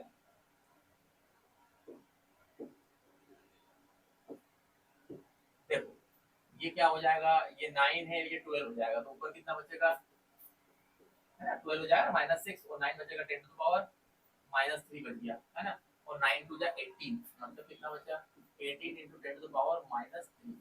अब देखो इसको हम स्क्वायर करना है, मतलब 10 टू पावर 4 हो जाएगा, माइनस, ठीक है, 10 टू पावर 4 हो गया, तो ये 3 से ये 4 कट गया, तो और नीचे कितना बचा -1, से ये ऊपर चले जाएगा, तो 180, ठीक है। F3 कितना हो गया आपका 180 न्यूटन। अब देखो F2 निकालना है, F2 भी सिमिलर ही आएगा ना, यहाँ पर 1 कूलम दे रखा है, यहाँ पर 2 कूलम दे रखा है, F3 भी सेम आ जाएगा, ये भी कितना हो जाएगा 180 न्यूटन। अब मुझे क्या निकालना है, F net force, F net force कितना होगा, ध्यान देखो फॉर्मूला क्या होता है, a square plus b square plus 2ab cos theta. तो देखो अब थीटा निकालने के, F नेट फोर्स कहाँ निकलेगा इसका, इन दोनों के सेंटर, ये क्या है F नेट, ठीक है। अब देखो यहाँ 60 है, तो यहाँ भी कितना हो जाएगा 60 डिग्री, तो थीटा की वैल्यू तो हमारे पास में आ गई है। अब देखो ध्यान से, अच्छा एक और चीज, हाँ चलो फिर हम कर लेते हैं F2 और F3 के बारे में, F2 का स्क्वायर और F3 का स्क्वायर, और 2F2 और F3 और cos 60 डिग्री। अच्छा एक चीज मुझे कॉमन लग रही है कि सब F1 F2 सब बराबर ही है, तो क्या मैं F2 equal to F3 equal to F रख लूं क्या, क्योंकि इजी हो जाएगा सॉल्यूशन। तो देखो यहाँ पर कितना हो जाएगा F का स्क्वायर, यहाँ पर भी कितना हो जाएगा F का स्क्वायर प्लस 2, ये F है, ये भी F है, और ये हो जाएगा 460 1/2, तो ये 2 से 2 कट गया। तो अब देखो यहाँ पे कितना बच रहा है, F स्क्वायर और ये भी F स्क्वायर हो जाएगा, है ना। अब ये F स्क्वायर तो कितना बचेगा यहाँ पर √3F, ठीक है, √3 √3F हो जाएगा, और क्या एफ की वैल्यू कितनी है 180√3, ये हमारा आंसर आ गया। यूनिट क्या जाएगी फोर्स की न्यूटन। इस तरीके से हमें नेट फोर्स हम निकाल सकते हैं। कोई भी डायग्राम हो, ट्रायंगल हो, रेक्टेंगल हो, कैसे भी हम निकाल सकते हैं, बट नेट फोर्स हमें पता होना चाहिए कैसे निकालना। ठीक है, नेक्स्ट है हमारा इलेक्ट्रिक फील्ड। फटाफट समझ लेते हैं इलेक्ट्रिक फील्ड में। देखो इलेक्ट्रिक फील्ड, जो इलेक्ट्रिक फील्ड हमारे वायर्स है, ठीक है, वो उसके अराउंड कितनी दूर तक वो अपनी फील्ड बना रहे हैं। ठीक है, फील्ड बना रहे मतलब the region around the charge up to which it can exact electric field, मतलब वो उसके अराउंड में कितनी इलेक्ट्रिक फील्ड बना रहे हैं। ठीक है, अब जो इलेक्ट्रिक फील्ड लाइन, जैसे कि इलेक्ट्रिक फील्ड को बना दी, वो कैसी रहती है, वो इमेजिनरी रहती है। ठीक है, जैसे कि मान के चलो ये हमारे पास और ये मेरे पास है। ठीक है, जो इलेक्ट्रिक फील्ड लाइन होती है कैसे बनती है, पॉजिटिव टू नेगेटिव। ठीक है, और यहाँ पर क्या हो जाएगा, यहाँ पर भी हमारे पास है, और नेगेटिव में क्या हो जाएगा एक्स। ठीक है, इसमें क्या चलता है पॉजिटिव टू नेगेटिव। यहाँ पर टेंजेंट, यहाँ पर मतलब हम डायरेक्शन बता सकते हैं, यहाँ पर इसकी ये डायरेक्शन है। ठीक है, और जो इलेक्ट्रिक फील्ड लाइंस होती है, जैसे कि मान के चलो ये फोर्स की डायरेक्शन है। ठीक है, अगर इलेक्ट्रिक फील्ड हमारे पास में मान के चलो, अगर इलेक्ट्रिक फील्ड की डायरेक्शन ये है, मतलब ये क्या हो जाएगा पॉजिटिव डायरेक्शन। ठीक है, पॉजिटिव डायरेक्शन किस में वर्क करती है, मतलब जिस तरह फोर्स की डायरेक्शन होगी उसी डायरेक्शन में ये काम करेगी। अब ये मान लो नेगेटिव, ये तो ये अपोजिट डायरेक्शन, मतलब ये क्या कहलाएगी यहाँ पर अपोजिट डायरेक्शन कहलाएगी, है ना। पॉजिटिव देन नेगेटिव मतलब इलेक्ट्रिक फील्ड की डायरेक्शन फोर्स की डायरेक्शन को आगे बढ़ेगी। ज्यादा कुछ खास है नहीं इलेक्ट्रिक फील्ड लाइन है। ठीक है, इसके इमेजिनरी पार्ट को उसकी प्रॉपर्टी हम देखते हैं। properties of electric field line, देखो फटाफट हम कर लेते हैं। they start from the positive and those are lines are end from the negative। ठीक है, वही वाली कहानी है, पॉजिटिव से स्टार्ट होंगे और नेगेटिव पे जाके एंड होंगे। ठीक है, दूसरा क्या बोल रहा है, a tangent can be draw at any point, मतलब किसी भी पॉइंट पर हम टेंजेंट ड्रॉ कर सकते हैं। ठीक है, अब टेंजेंट तो ड्रॉ कर सकते हैं कि अगर टेंजेंट के साथ साथ जैसे दो लाइनें हैं आपस में इंटरसेक्ट भी नहीं कर सकती ना, नहीं तो दो एक लाइन एक ही पोजीशन पर दो इलेक्ट्रिक फील्ड लाइन कैसे हो सकती, नहीं हो सकती ना, क्योंकि हम टेंजेंट ड्रॉ करेंगे तो वो डायरेक्शन बताएगा। ठीक है, तो इंटरसेक्ट भी नहीं करेगी और टेंजेंट भी इसमें ड्रॉ कर सकते हैं, एनी पॉइंट पर कर सकते हैं। ठीक है, electric field line do not form close loop. तो क्लोज लूप का मतलब क्या होता है, देखो पॉजिटिव से स्टार्ट हुई वापस आके पॉजिटिव पे नहीं मिलेगी जब तक इसे नेगेटिव लूप नहीं मिलेगा। ऐसे नहीं कि मतलब पॉजिटिव से स्टार्ट हुई और वापस घूमती यहीं की यहाँ, नहीं, पॉजिटिव से ये नेगेटिव ये लूप बनता है। ठीक है, और को नेगेटिव नहीं मिलेगा तो वो चलती रहेगी बट क्लोज लूप कभी नहीं बनाएंगे। ठीक है, और two two electric field line never intersect, तो भी बताइए मैंने, always perpendicular to the curve surface of conductor. अगर कंडक्टर की बात करेंगे, है ना, तो वो कर्व सरफेस का मतलब ये होता है कि इसमें अगर मुझे इलेक्ट्रिक फील्ड लाइन ड्रॉ करना है सरफेस पे, तो वो क्या होगी परपेंडिकुलर होगी ना। ठीक है, अगर परपेंडिकुलर होगी जब जाके तो हम एंगल निकाल पाएंगे ना, उसके परपेंडिकुलर होना चाहिए। आगे क्या है, इलेक्ट्रिक फील्ड लाइन ऑलवेज और स्मूथ एंड कंटीन्यूअस। अच्छा, इसका मतलब ये होता है कि स्मूथ मतलब जैसे क्या होता है कि जैसे ये पॉजिटिव है यहाँ से चली नेगेटिव है, तो ऐसे कर्व नहीं बनते। ठीक है, या ऐसा नहीं बनेगी। स्मूथ का मतलब होता है ये इस तरीके से एकदम, और कंटिन्यूअस का मतलब ये कंटिन्यू कर्व रहेगा। ठीक है, ऐसा नहीं होगा आड़ा टेढ़ा या कुछ भी कोई ऊपर बना दिया या नीचे बना दिया, ऐसा कर्व नहीं बनता है। ठीक है, तो सिंपल सी 5-6 पॉइंट है ना, जनरल पॉइंट्स है। ठीक है, pattern of electric field line का पैटर्न देख लेते हैं अपन। चलो मान लेते हैं ये हमारे पास में एक पॉजिटिव चार्ज, इसका पैटर्न क्या होगा, है ना, इसका पैटर्न मतलब इससे आउटवर्ड भी हमारे पास में इलेक्ट्रिक फील्ड लाइंस क्रिएट होगी। नेगेटिव के लिए क्या हो सकता है, नेगेटिव के लिए आप देखेंगे तो इनवर्ट, मतलब ये हो गया इनवर्ट। ठीक है, और पॉजिटिव और नेगेटिव की बात करेंगे तो ये पॉजिटिव और नेगेटिव,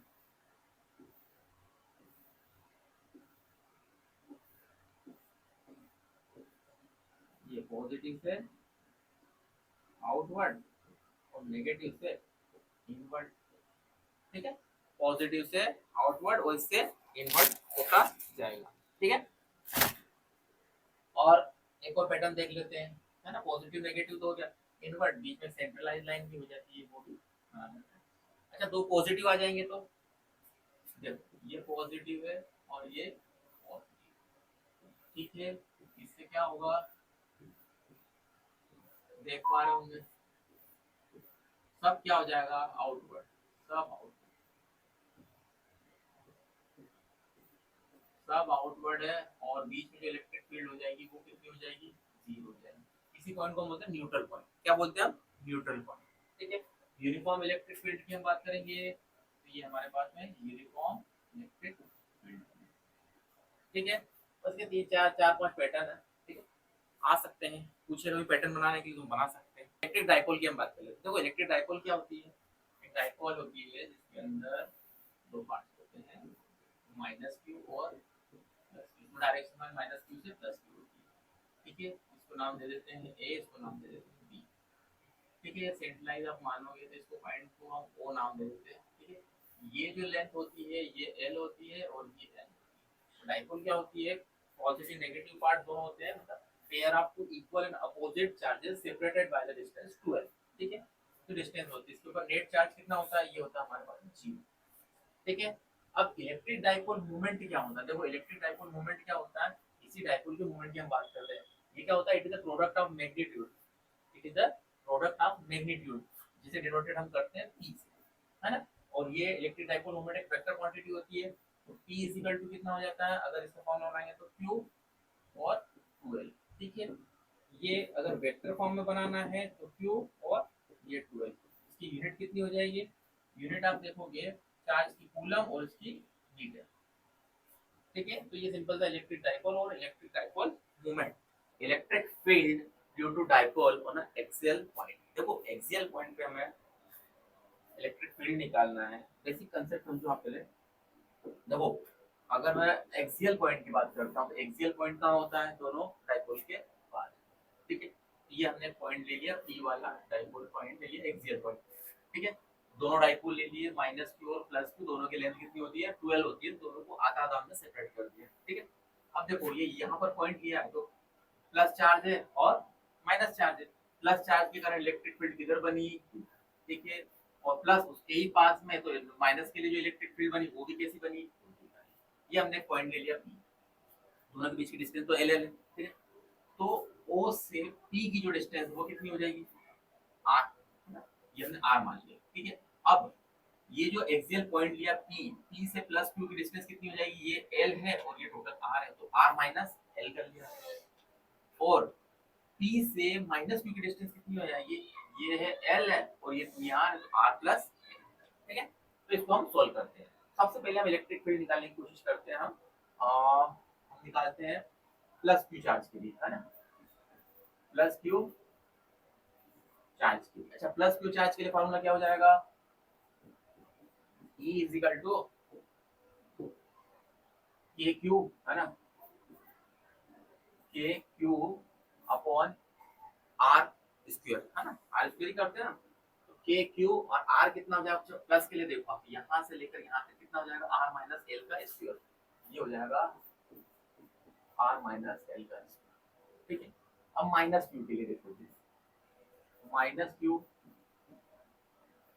चार्ज के लिए E1 और ये E2 हो जाएगा, कितना हो जाएगा, देखो माइनस यहाँ पर है तो कितना हो जाएगा, K Q upon R plus L का square, K Q upon R plus L का, ठीक है। अब हम निकाल लेते हैं नेट इलेक्ट्रिक फील्ड, क्या निकाल लेते हैं, net electric field. Net electric field कितनी होती है आपकी, E is equal to E1 plus E2, ठीक है। अच्छा, वेक्टर क्वांटिटी है तो हम साइड की बात कर लेते हैं।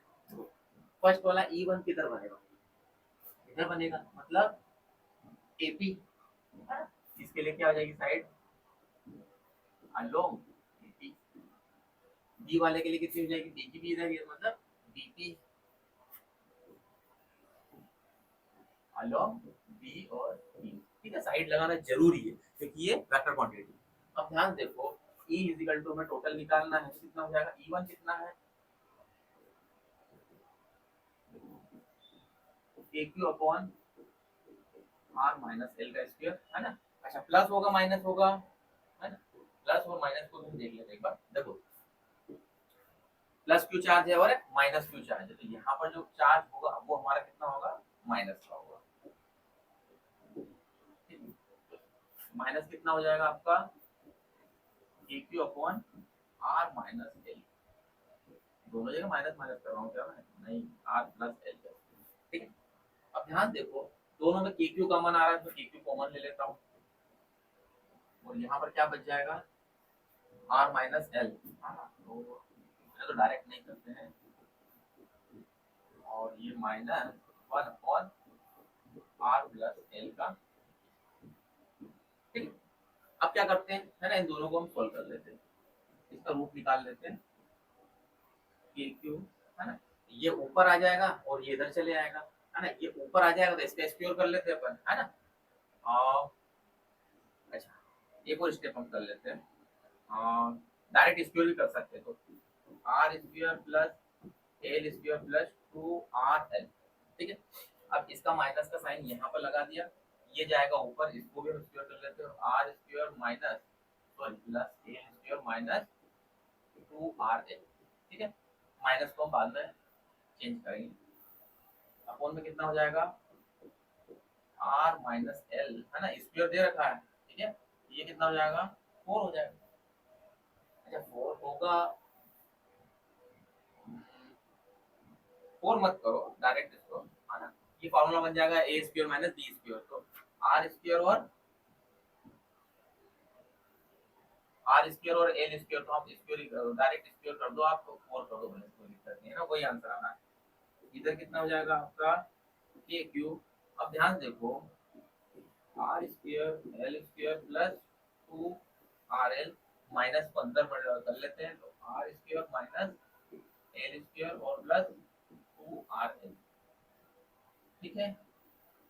यहाँ पर एक काम करते हैं ना, डायरेक्ट करते हैं आर की पावर, कभी नहीं करते, आर माइनस एल की पावर।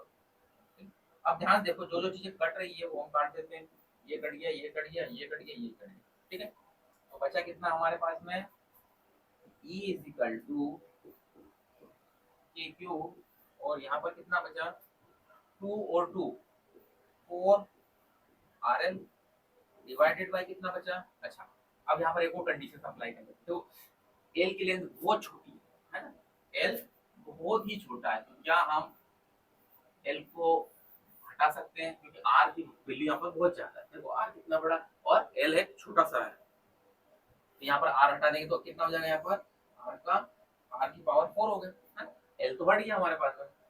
अब ध्यान देखो, यही अगर हम सोल्व करने की कोशिश करते हैं, अच्छा एक और चीज, इलेक्ट्रिक डाइपोल मोमेंट कितना होता है, P is equal to Q और 2L, क्या इसमें इलेक्ट्रिक डाइपोल मोमेंट में हम कुछ यूज कर सकते हैं क्या, देखो 4RL है, एक काम करते हैं, देखो के क्यू 4RL को हम अलग अलग कर लेते हैं, तो 2L और 2R कर देते हैं, डिवाइडेड बाय कितना हो जाएगा हमारा, R की power 4।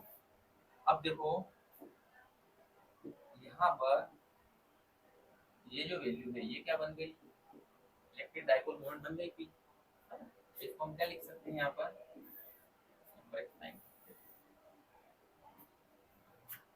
E is equal to कितना हो जाएगा, Kp, है ना, इस जगह P आ गया, और 2R, अच्छा 2R को भी हम काट देते हैं, 2 Kp आएगा ना, 2 Kp, और ये एक R को एक R से काट लेते हैं, कितना बचेगा, R की पावर 3, R की पावर 3, ठीक है। एक बार देखो डायग्राम देखो, और डायग्राम के बाद में उसको चेंज जो किया है वो भी आप देखो, कुछ नहीं किया है, एकदम सिंपली अरेंज किया है, कोई पोस्ट पोस्ट नहीं है, कुछ भी नहीं है, ठीक है। अब देखो ये तो हमारा आंसर आ गया, ठीक है। अब इसको हम एक काम करते हैं, वेक्टर फॉर्म में अरेंज कर लेते हैं, वेक्टर फॉर्म, ठीक है। E इज इक्वल टू कितना हो जाएगा, 2, है ना, एक मिनट एक काम करते हैं, के को तो हम बाहर कर लेते हैं, के को तो मतलब नहीं है ना, 2 ये 2D, ठीक है, और डिवाइडेड बाय आर क्यूब, है ना। अब जो पी बचा है वेक्टर फॉर्म में लेंगे ना, तो पी का क्या हो जाएगा, P is a unit vector. तो आपका जो फाइनल जो आंसर आ गया आपके पास में वो क्या आया, E इज इक्वल टू, है ना, फॉर्म में के 2p वेक्टर में अपॉन में r क्यूब और p का यूनिट वेक्टर। तो सिंपल सा आपका electric field due to dipole है ना, एक्सियल पॉइंट वाला हमारा डेरिवेशंस कंप्लीट है। बहुत इंपॉर्टेंट है, एग्जाम में आने के हर बार चांसेस रहते ही रहते हैं, ठीक है। अब देखेंगे इक्वेटोरियल पॉइंट वाली डेरिवेशन क्या है, electric field due to dipole है ना, इक्वेटोरियल पॉइंट। देखो इक्वेटोरियल पॉइंट में इंपॉर्टेंट बहुत ज्यादा है एग्जाम पॉइंट ऑफ व्यू, ठीक है, आने के चांसेस रहते हैं। तो एक हम डायग्राम देख लेते हैं। देखो डायग्राम हमने एक इक्वेटोरियल पॉइंट बना लिया, वही हमने डाइपोल फील्ड कर दी माइनस क्यू और प्लस क्यू, ए भी नाम दे दिया, दोनों के डिस्टेंस हो गए, दोनों की एल हो गए। इक्वेटोरियल पॉइंट हमने ऊपर बना लिया, इसको नाम दे दिया हमने पॉइंट ई। ये दोनों डिस्टेंस एल है तो ये कितनी हो जाएगी, आर हो जाएगी, है ना। अब हम इलेक्ट्रिक फील्ड बनाने की कोशिश करते हैं। देखो प्लस क्यू की इलेक्ट्रिक फील्ड करेगी टुवर्ड्स, ना टुवर्ड्स बनेगी ना, तो ये कितनी हो जाएगी, ये हो जाएगी हमारी ई वन, ठीक है। अब अवे और टुवर्ड, अब ये क्यू पे क्या है, क्यू पे कहां बनेगी, इधर थोड़ी बनेगी, क्यू पे कहां बनेगी, इधर, ठीक है। ये चीज आ गई समझ में। अब देखो ध्यान से, अब हम एक काम करते हैं, ये भी एंगल, ये भी थीटा है और ये भी हमारा थीटा है। अब ध्यान देखो, हम पहले यहाँ पर कंपोनेंट बना लेते हैं, देन हम सोल्व करते हैं। कंपोनेंट कैसे बनाएंगे, यहाँ से हम कंपोनेंट बनाने की कोशिश करते हैं। चलो ये बनाया है ना, इस पॉइंट पे इसके लिए कितना बनेगा, है ना, इस पॉइंट पे इसके लिए बनेगा हमारा, ये बनेगा हमारा E1 sin थीटा, ठीक है। और एंगल जो आ जाता है थीटा, वहां पर कितना बनता है, E1 cos थीटा, ठीक है। ये हमारा फर्स्ट के लिए है। सेकंड के लिए बना लेते हैं यही का, इसके लिए क्या बनेगा, इसके लिए एक तो इधर ही बन जाएगा, तो ये क्या कहलाएगा, E2 cos थीटा, और यहाँ पर बन जाएगा E2 sin, ठीक है। इतना क्लियर हो गया। अब हम ये वाली वैल्यू भी निकाल लेते हैं ना, डिस्टेंस निकालने के लिए रिक्वायरमेंट रहेगी, कोई पाइथागोरस लगा के L square plus R square. तो आप देखो हम ये कर लेते हैं, R square plus L square का रूट, पाइथागोरस लगा देंगे ना तो हो जाएगा दोनों में, ठीक है। अब हम निकालते हैं इक्वेटोरियल पॉइंट के लिए प्लस क्यू चार्ज के लिए कितना हो जाएगा, E1 हमारा CQ upon R square plus L का, ठीक है, आर स्क्वायर और एल स्क्वायर। अच्छा यहाँ हम √3 लगाएंगे या नहीं लगाएंगे, क्यों लगाएंगे, हम √3 लगाने की जरूरत नहीं है ना। और इसके अलोंग हो जाएगा, ये डायरेक्शन थी अलोंग एपी। अब माइनस क्यू चार्ज के लिए हम ले लेते हैं, तो E1 और ये E2 कितना हो जाएगा, सेम आ जाएगा,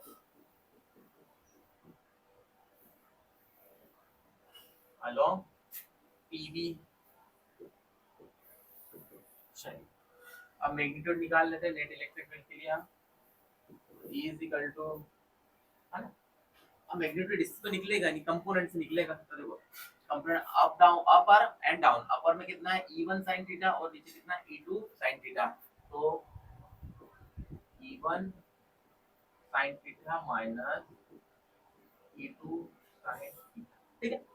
अब इधर आते हैं दोनों, तो दोनों एक ही डायरेक्शन में, है ना, इधर होता है एक पॉजिटिव होता है, एक इधर होता है नेगेटिव, दोनों एक ही डायरेक्शन में, जब अपोजिट डायरेक्शन, तो अपोजिट डायरेक्शन में क्या होगा, दोनों ही नेगेटिव आ जाएंगे। कितना हो जाएगा, E1 cos theta minus E2 cos theta.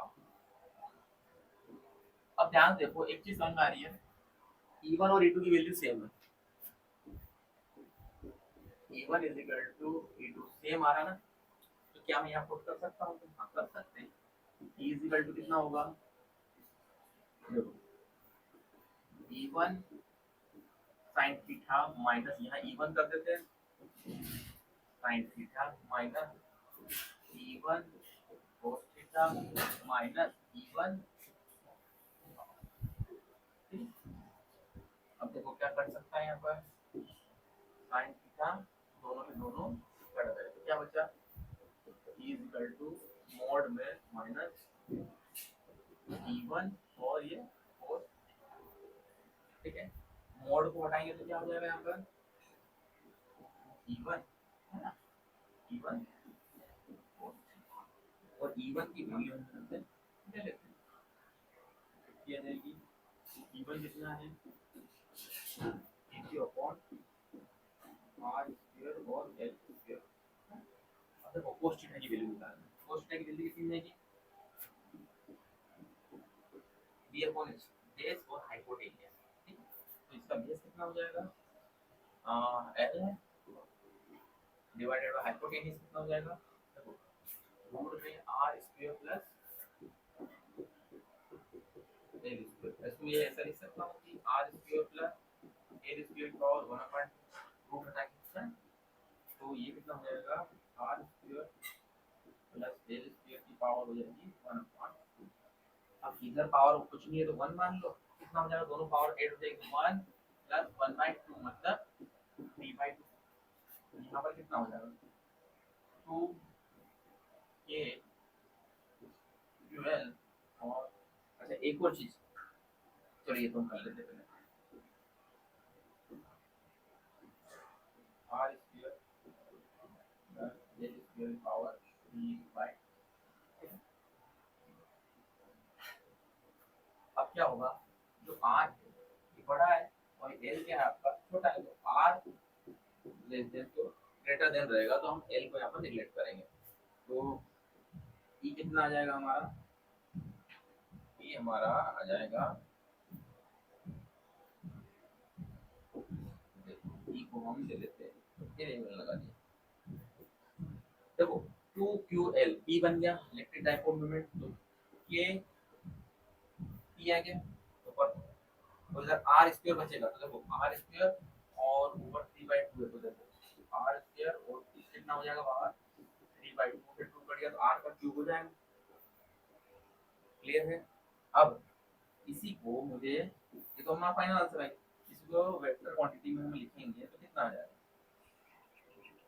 K बाहर करो P divided by R cube, अब यूनिट वेक्टर किसका, P का, ठीक है।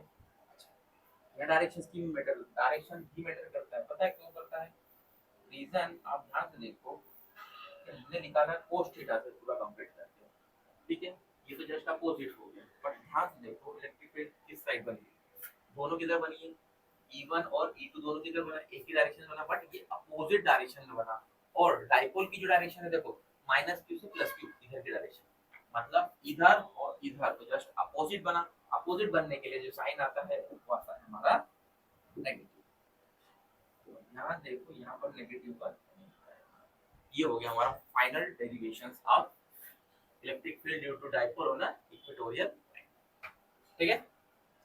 चलिए नेक्स्ट हम देख लेते हैं torque, torque acting on dipole in uniform electric field, देखो यूनिफॉर्म इलेक्ट्रिक फील्ड मैंने बना दिए, अब देखो यूनिफॉर्म इलेक्ट्रिक फील्ड में मैंने क्या बनाया यहाँ पर, ध्यान देखो बीच में डाइपोल ले ली मैंने -q और +q वाली, ठीक है, और उसकी लेंथ कितनी होगी, डाइपोल की लेंथ है 12, ठीक है, और इधर मैंने -q इधर +q, इधर b पॉइंट ले लिया इधर a पॉइंट ले लिया, ठीक है।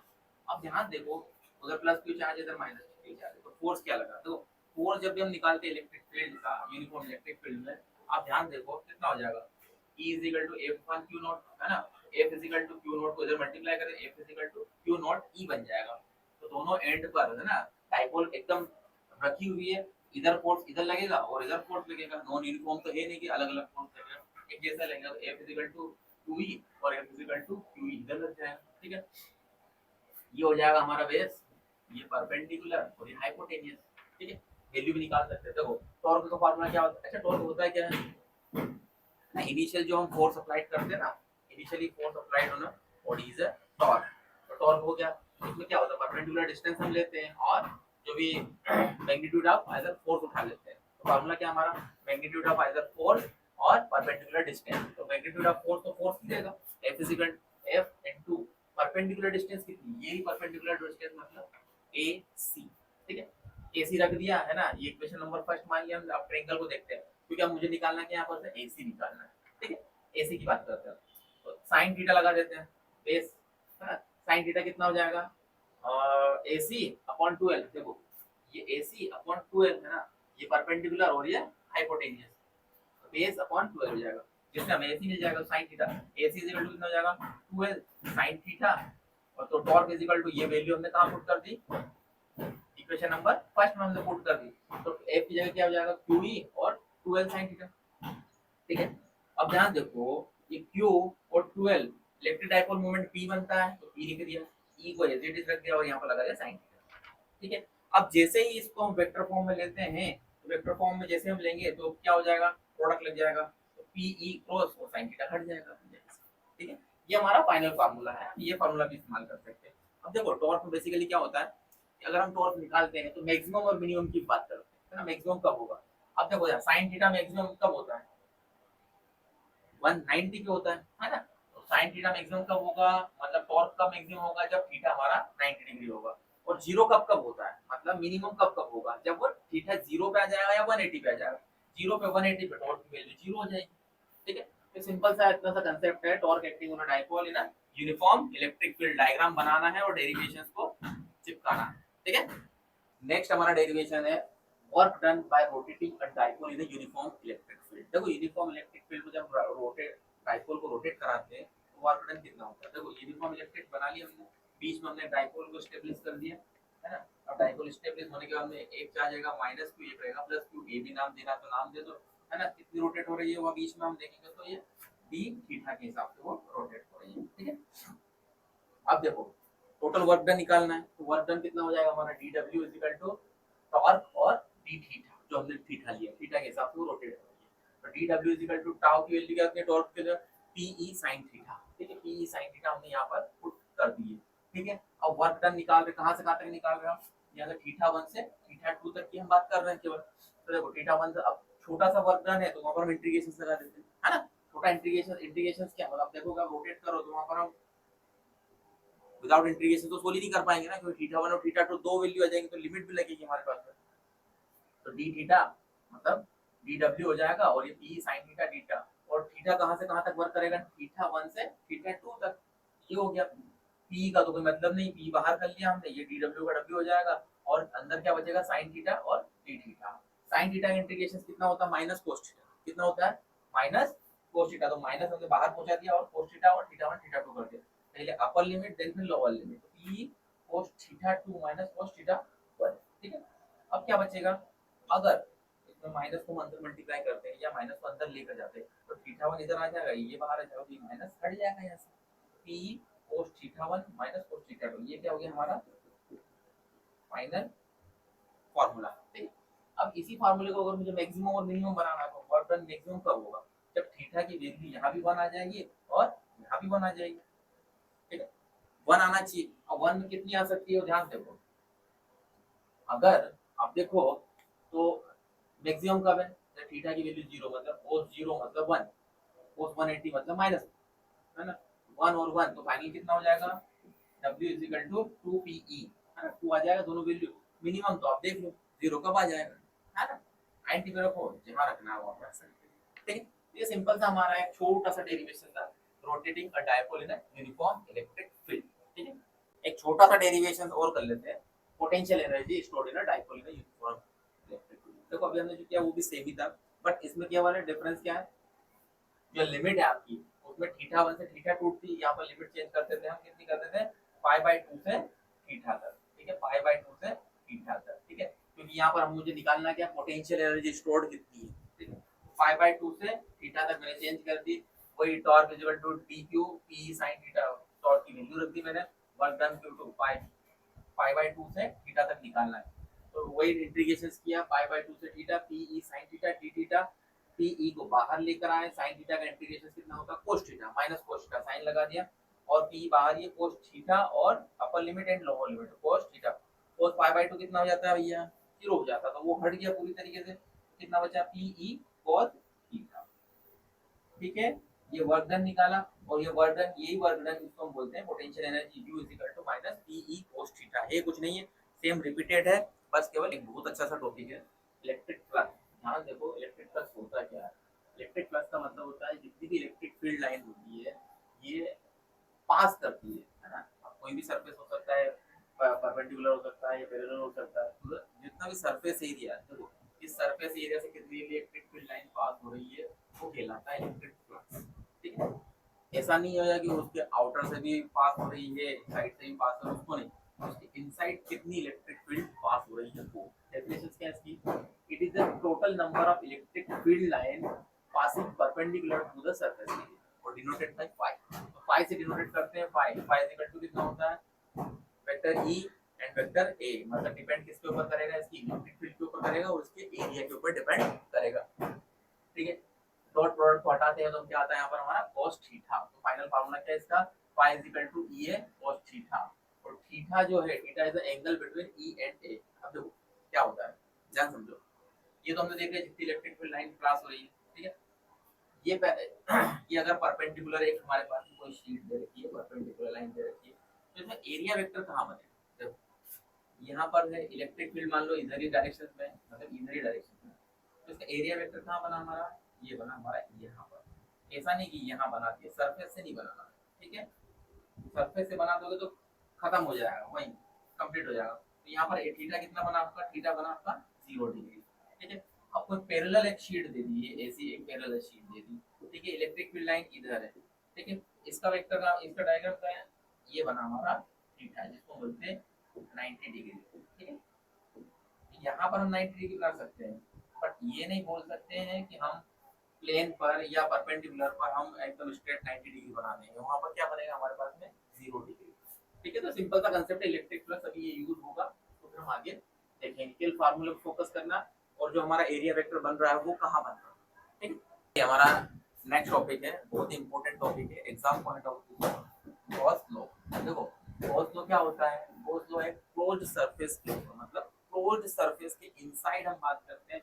अगर चार्ज होगा या हमारे पास में कितना, देखो क्या है, अगर डेफिनेशन की बात करें, the net flux linked with a closed surface, जितना भी फ्लक्स होगा वो क्लोज्ड सरफेस के बीच की बात कर रहा है, is equal to the 1 upon epsilon naught. मतलब जितना भी फ्लक्स होगा वो किसके बराबर होगा, एप्सिलॉन नॉट के बराबर होगा, एप्सिलॉन नॉट टाइम होगा the net charge present inside the charge. मतलब चार्ज तो प्रेजेंट रहेगा, फार्मूला क्या होता है, phi is equal to q upon epsilon naught. Simple सा फार्मूला है ना। अगर क्लोज, अच्छा ये क्लोज सरफेस में ही अप्लाई होगा, अदरवाइज ये ओपन में इनमें यूज नहीं होगा।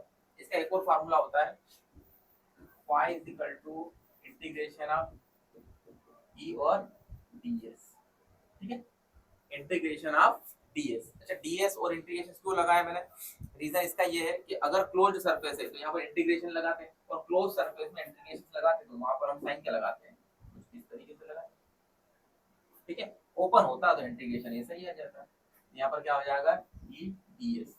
ये दो फॉर्मूले हैं बेसिकली, है ना, यूज होते हैं और होंगे ही, है ना। न्यूमेरिकल्स हो गए या डेरिवेशंस आगे भी जो होंगे इनके दो चार, उसमें भी ये सारी चीजें यूज होती है। अब एक काम करते हैं, प्रूफ कर देते हैं गॉस लॉ को, जो भी हमने लिखा था, है ना। फाई इज इक्वल टू क्या लिखा था हमने, एक तो ईडीएस बनाया था और एक और हमारा फॉर्मूला क्या बनाया हमने भी, phi is equal to Q upon epsilon naught. ठीक है, इसको हम प्रूफ कर देते हैं, एक दो ओपन हो जाए, क्यू अपॉन एप्सिलॉन नॉट, इसको हम प्रूफ कर देते हैं। ठीक है, और एक और फॉर्मूला क्या हमारा, phi is equal to integration of E और ds। ठीक है, अब डायग्राम देखो, हमने सर्कल बना लिया, बीच में हमने चार्ज को चिपकाया q, उसकी डिस्टेंस हो गई r। अब छोटी सी डिस्टेंस कितनी हो जाएगी यहाँ पर, ds हो जाएगी, है ना। ds हो जाएगी तो ds और इलेक्ट्रिक फील्ड पॉजिटिव करंट कहाँ जा रही है, बाहर जा रही है ना, तो हमने प्लस में देखा ना, है ना, परपेंडिकुलर, है ना, पैरेलल टू परपेंडिकुलर। तो यहाँ पर थीटा कितना बनेगा, थीटा हमारा 0 बनेगा। तो इसको हम ओपन करते हैं, देखो फाई इज इक्वल टू कितना हो जाएगा, e और ds, और यहाँ पर कितना हो जाएगा cos थीटा। तो ध्यान देखो e ds और cos कितना हो जाएगा हमारा, cos से 90 डिग्री 1 हो जाएगा। तो फाई इज इक्वल टू कितना हो जाएगा, आप ई बाहर ही ले लो और ये ds और यहाँ 1 हो जाएगा तो मतलब ही रहेगा ADS। ds का इंटीग्रेशन सर्कल में करते हैं हम तो डिस्टेंस कितनी आती है भैया, ये होती है साहब E is equal to 4 pi r square होती है 4 पाई। अगर हम इलेक्ट्रिक फील्ड एक पॉइंट चार्ज के लिए हम फॉर्मूला अप्लाई करें E का तो कितना होता है 4 पाई एप्सिलॉन नॉट मल्टीप्लाई में 4 पाई r स्क्वायर। देखो अब क्या है, या कुछ चीजें कट रही है, ठीक है उनको हम काट लेते हैं। अब देखो 4 पाई से 4 पाई कट गया है ना, और हाँ फार्मूले में हमारे पास में एक और चीज मिसिंग है, यहाँ पर क्यू अपॉन आर स्क्वायर भी तो आता है, ठीक है ये आर स्क्वायर से आर स्क्वायर कट गया 4 पाई भी कट गया, तो देखो फाई इज इक्वल टू कितना बचा क्यू अपॉन एप्सिलॉन नॉट। ये हो गया गॉस लॉ प्रूफ, ये निकालना था हमें phi is equal to epsilon naught, ठीक है सिंपल सा एक डायग्राम बनाना है और फिट करना है चीजों को अरेंजमेंट के हिसाब से, ठीक है। तो सिंपल सा एक आए कभी एक आध नंबर में प्रूफ करने के लिए भैया प्रूफ कर दो, कर ही देना है। अगला टॉपिक है proof of Coulomb's inverse square law from the Gauss theorem. Gauss theorem के थ्रू हमें कूलम्स इनवर्स स्क्वायर लॉ को प्रूफ करना है। सबसे पहले हम डायग्राम की बात करेंगे, हमने एक सर्कल बना लिया क्लोज लूप है, वही हमारा क्यू चार्ज हो जाएगा, इसकी डिस्टेंस आर जाएगी, यहाँ पर छोटी सी डिस्टेंस के लिए डीएस दे दिए, ठीक है। इलेक्ट्रिक फील्ड की डायरेक्शन में ई और जो थीटा बनता है वो परपेंडिकुलर बनता है, क्या बनेगा आपका theta is equal to 0 degree. अब देखते हैं ध्यान से, जो cos का फार्मूला है उसी से हमें कूलम्स को प्रूफ करना। फाई इज इक्वल टू कितना हो जाएगा यहाँ पर EDS, ठीक है फार्मूला उठाया EDS। अब EDS का डॉट हटाएंगे तो हमारे पास साइन क्या आएगा cos थीटा। cos थीटा आ गया हमारे पास, पर cos थीटा की वैल्यू कितनी यहाँ पर 0 डिग्री, तो cos theta EDS is 0 degree और EDS 0 मतलब 1 हो जाएगा, मतलब integration of close loop EDS बन गया, ठीक है EDS बन गया। अब देखो EDS का मुझे इंटीग्रेशन करना है, DS मतलब डिस्टेंस का, मतलब एक छोटी सी डिस्टेंस का, तो सर्कल में कितना होता है 4 पाई r। हमने यहाँ पर E is equal to 4 pi r square रख दिया और फाई इज इक्वल टू हमने रख दिया, फाई का फार्मूला है फ्लक्स का फार्मूला Q अपॉन E, ठीक है Q अपॉन एप्सिलॉन नॉट, ठीक ये रख दिया, दोनों को आपस में कंपेयर किया तो E तो यही रहने दिया, इसको हम लेकर नीचे लेकर आ गए, Q upon 4 pi epsilon not r हो गया, ठीक है ये हमारा फार्मूला बन गया E, ठीक। अब हमें तो कूलम्स लॉ में क्या चाहिए फोर्स चाहिए, फोर्स का फार्मूला क्या होता है, फोर्स इज इक्वल टू होता है हमारा Q नॉट E, ठीक है ये हमारा फोर्स का एक फार्मूला है। बस Q नॉट वो आगे रहने दिया और E की वैल्यू यहाँ से उठा के अंदर रख दी, ठीक है Q not Q 4 pi epsilon, तो हमारा फोर्स का फार्मूला कितना बना 1 अपॉन 4 पाई एप्सिलॉन नॉट, ये बन गया है ना, और ये Q नॉट और Q डिवाइडेड बाय R, ये बन गया हमारा coulomb inverse square law from Gauss theorem. कुछ नहीं करना है, दोनों के फार्मूले उठाना है, मर्ज करना है, इंटीग्रेशंस करना, देन आंसर आपके सामने आ जाएगा, ठीक है।